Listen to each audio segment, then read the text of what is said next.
Welcome to the Jamodi podcast. We are all surrounded by amazing coaches and leaders. So let's get an inside look at not just what they do, but how they do what they do. After all, becoming the best versions of ourselves is Jamodi, just a matter of doing it. Coaches, the Jamodi podcast is powered by Ballogy. Manage and measure your players' skill development and increase accountability year-round utilizing the Ballogy app. Boost inter-squad competition with drills backed by the National High School Basketball Coaches Association, including a 40-shot Ballogy skills assessment. Please visit ballogy.com/teams for information on how you can provide this resource for your team. That was a fun trip down memory lane. I do want to talk a little bit about you and your coaching style, philosophy, and program. And like I said, it was really fun getting to be at that elite camp and just be an observer and sit and watch. One of the phrases you kept saying over and over to the guys, and you actually had them repeat it quite a bit, which I like that. I think when they repeat things, it tends to stick a little bit more.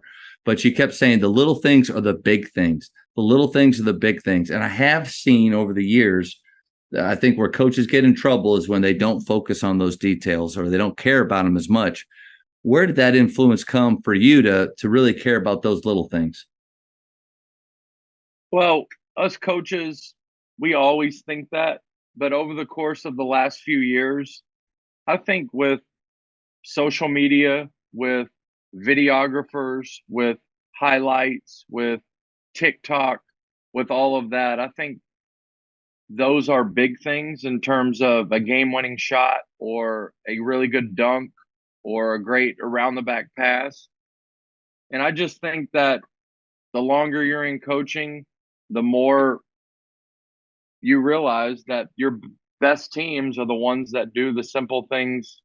It's very cliche. Every coach that I hate that anybody would even listen to this, but I just think that it's important that having a positive attitude, catching the ball in triple threat, showing up on time, giving your teammate a high five, not being a complainer, just simple things I feel like are the most powerful things. And so we hear the Kobe Bryants and the Tim Grovers and the people that are very fashionable that say it now, or Inky Johnson, I think that's his last name.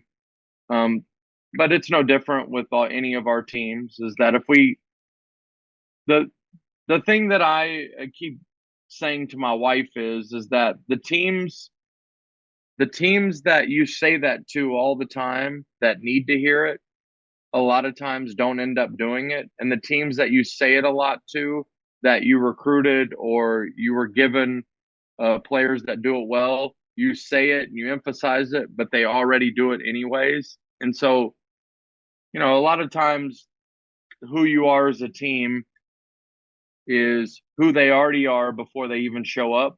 It's a decision and a lifestyle and a character that they already possess before you get your hour or two with them. And so we think, especially me as a younger coach and a younger head coach, I've been a head coach I've done it for 5 years, is that we think that our words matter, and they do.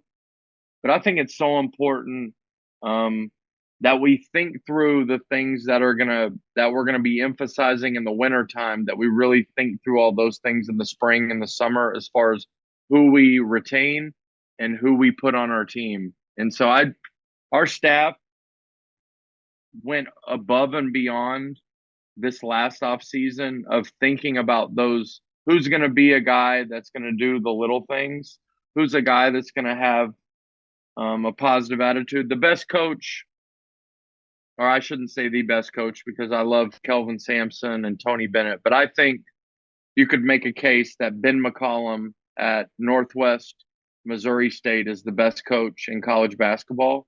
He's won 4 of the last 5 or 4 of the last 6 national championships. I just think that he's not a friend of mine. We're in the same region. We were supposed to play them in the NCAA tournament when it got canceled. We've talked about scheduling. Anyways, he's not a friend of mine. I'm not saying this because we're buddies. I think he's the best of the best. And one of the things, I got him to agree to a phone call a few years ago to just tell me what he does with his job. And he said, and it stayed with me, is that there's a distinct difference between first and second place people. We all think of second place as we were almost first. And we've had a few first place teams, we've had a few third place teams here at OBU. And he said there's such a difference between a first place guy, a first place team, and a second place team. The gap is very large between first and second place. And one of the things that they hang their hat on is that he does not want moody guys. And so he challenged me on that phone call. I've done average with it. The first thing that I thought of is that I got to be less moody as a head coach. I need to be more stable. I feel like a Matt Driscoll or a Scott Drew is really good at that. They're really good at being the same every day. You could attest to that more than me. But no doubt. He really tried to hammer into my head that day. And I think it's just what he talks about with any coach that asks him for advice is, I don't do moody people. Like, I want upbeat, positive, outgoing, hardworking young men, and then we can figure out their basketball. And so I must have read that. If I've read it 100 times, I must have read it 1,000 times in the last 6 months. Is, put a nail or a hammer on my head the next time I take a moody guy.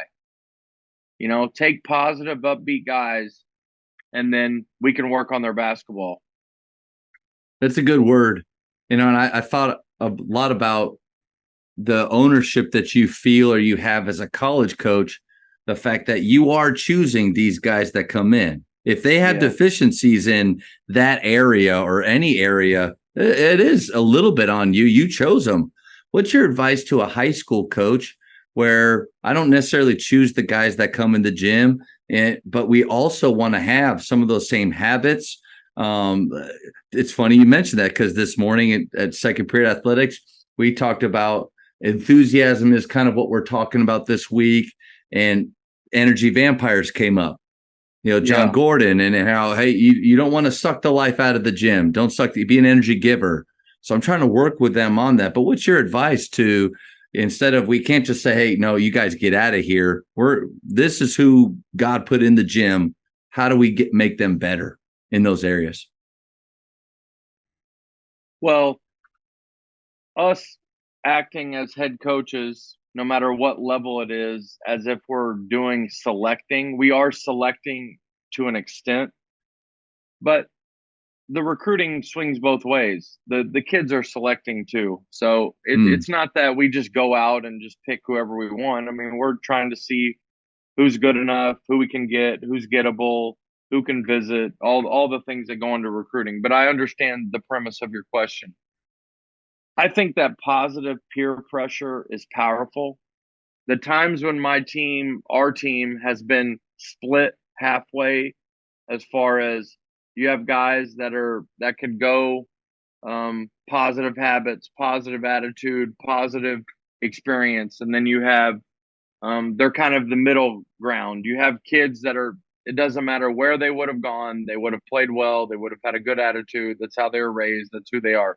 There's nothing like if anybody's watched that Netflix special of the Swamp Kings. I'm on it right now. Yeah. Okay. Tim Tebow would have had a high level of success wherever he would have gone. He's that type of dude. But there are many guys on that Florida team that ended up being a product of the people that they were around. And I know it's fashionable to talk about they had a bunch of players arrested. There's a bunch of players that got in trouble after they left the program. But if you really watch the documentary, and what I try to do when I watch documentaries is that we all view all of the Tim Tebows and the Marvin Harrisons and the Aaron Hernandez, the young man who got in a lot of trouble. We all try to view them through the lens of what we see of them today.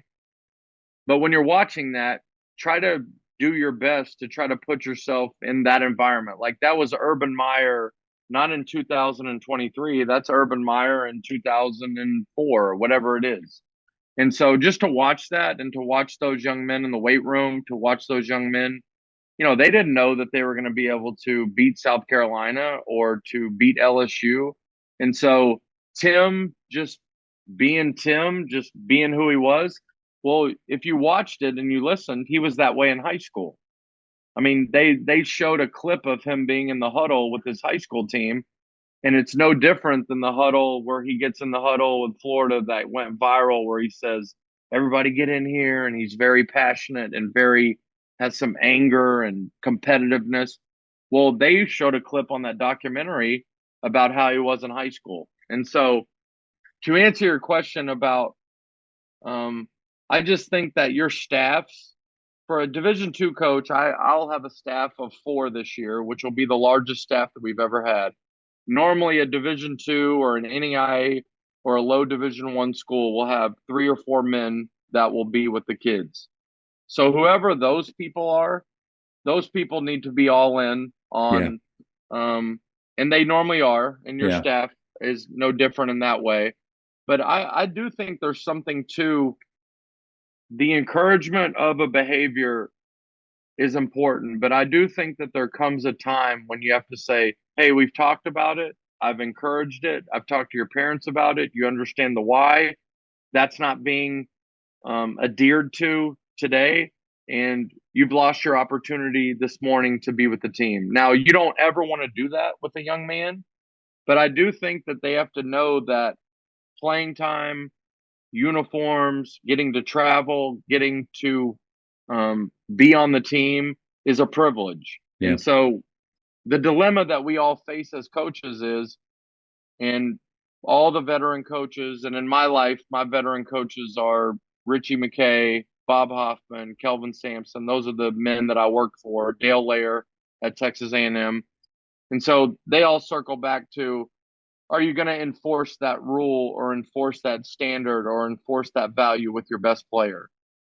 And so that's the tricky part of having a culture of energy givers, is what if your best player is not an energy giver? Yeah. How are you going to handle that?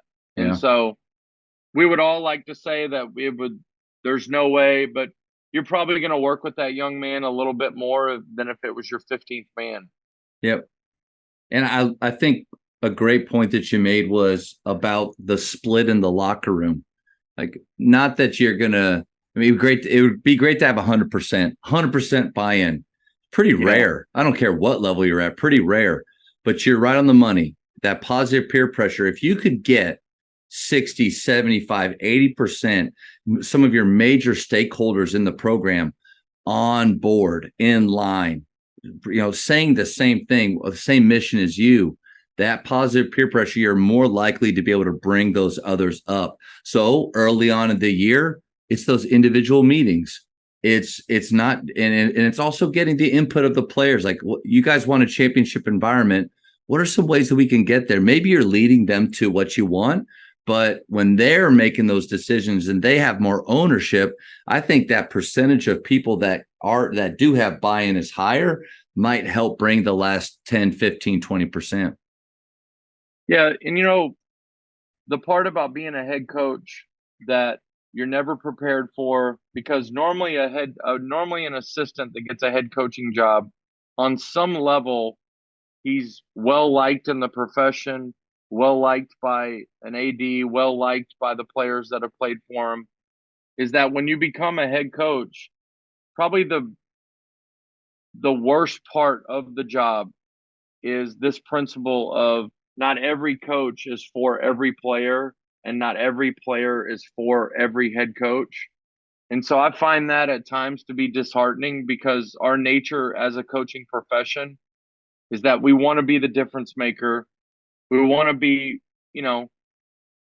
as Coach Saban always says, is if you want to be well liked, go sell ice cream and all that. But the nature of us as coaches is we do want our players to want to be around us and want to come over to the house and like our family and like our children and like our wives, and but the nature of what we do is that basketball, there's only 5 kids that get to be out there.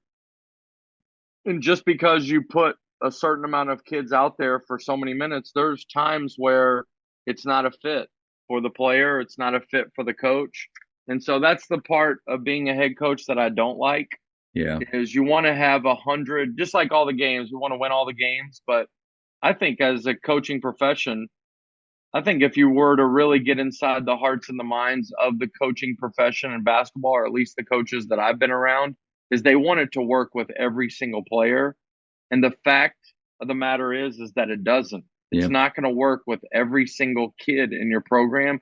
And those parents, not every parent is going to see the side of you that your wife or your AD or your president or we all have those players that we got pictures up in our office of graduations and weddings and all that. And not every player, it's going to end up in that way. And so I struggle with that a lot.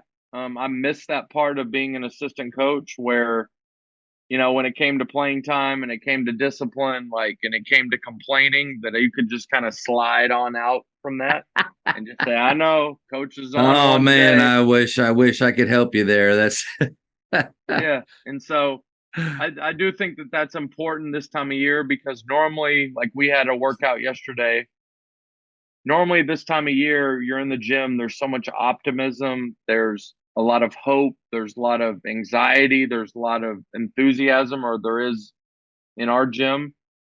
And so I was home last night with my wife, and I just said, these games can do something to these relationships that coaches, that are kind of the unintended consequences of the games, because the kids are in the gym with you right now. They're not worried like their parents didn't watch practice, and they're not like, when you get to the game, there are a lot of times there's a lot of traps for coaches. Well, I know that you said coach was spending time with you and that you liked him and you trusted him. Well, if he really felt that way about you, then he would have played you more. Yeah. And it's like, that's not true of us as a coaching community. It's not. And so I'm trying to encourage myself, but those that are listening, it would just be an encouragement of that it goes on with everyone. Every coach is fighting that same battle.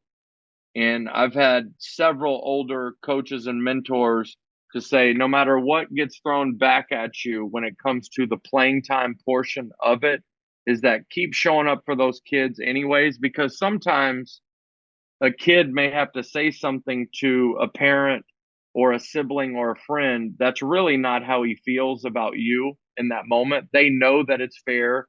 Yeah. They know that you love them. They do trust you, and the kids normally do know who the better players are.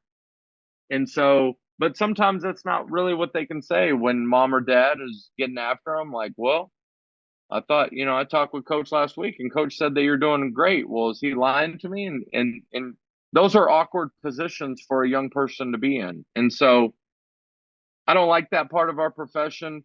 I do know that it collides a lot with us, is that we're not solely in charge of just winning, but winning is a part of the business. And so we're trying to put our best foot forward as coaches and programs to win. And the relationship piece is getting harder and harder with the transfer portal and with I know the higher levels are dealing with the NLI or did I say that right? My wife's NIL. Yeah, NIL. Okay. Yeah. I always mess that up. That's okay. But, yeah, and so keep showing up anyways, keep building relationships, and even if it's with a sophomore who doesn't end up becoming a junior in your program, he's going to be a junior somewhere. Yep. And so that rings a little hollow at times with coaches that feel like they're fighting for their livelihood, but I do think it's accurate in how God would want us to handle it. Thank you for checking out today's episode. Please take a moment to subscribe to this podcast, share it with your fellow coaches, and find us on social media for what's coming up next on the Jamodi podcast. It's just a matter of doing it.